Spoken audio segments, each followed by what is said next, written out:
மாற்றத்தை விரும்பும் மக்களுக்கு வாய்ப்பை கொடுக்க தவறிட்டீங்கன்னா மக்கள் மேல் நீங்கள் குறை சொல்லி பிரயோஜனமே இல்லை. அத நரேட்டிவ் கேப்பபிள் பண்ற அளவுக்கு எதிர்க்கட்சிகள் இங்க பலமா இருக்கு. எதிர்கட்சிகள் பலமா இருந்தாதான் திமுகவை தோற்கடிக்க முடியும். Okay. திமுக ஸ்ட்ராங் ஆகிட்டு வருது. இப்போ ரீசெண்டாக ஒரு திமுக நண்பர் சொன்னார், அப்போ இப்போ எடுத்த சர்வே பிரகாரம் சென்னை புறநகர் பகுதியில் 40-40 திமுக ஜெயிக்கும்னு ரிசல்ட் வந்துக்குதான். ஸ்டாலின் அப்படியே கேட்டு லண்டன்லேருந்து சந்தோஷம் அடைஞ்சாராம். 40-40 சென்னை சுற்றியுள்ள பகுதி மட்டும், சென்னையில் எல்லா இடமும் டிஎம்கே, அப்படி ரிப்பீட்டு. ஸோ அந்த மாதிரி ஒரு நிலைமையில் நீங்கள் திமுகவை எதிர்கொள்ளணுன்னா பலசாலியாக இருக்க வேணாமா? இப்போ ஒரு குஸ்தி போட்டி நடக்குதுன்னா ஒரு நோஞ்சானும் ஒரு பலசாலி எப்படி குஸ்தி போட முடியும்?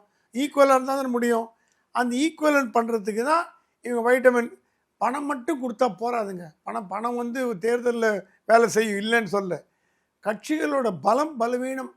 இப்போது 3 மணிக்கு அப்புறம் போலிங் பூத்தில் பாஜக காண போயிடும். அப்போது திமுக அதிமுக உட்காந்து பேசி நீ 40% குத்து, நான் 60% குத்துறேன்னு ஓட்டிங் போலிங் ஆகாத பூத்தெல்லாம் அந்த போலிங் அதிகாரி வச்சு குத்திட்டு போயிடுவாங்க.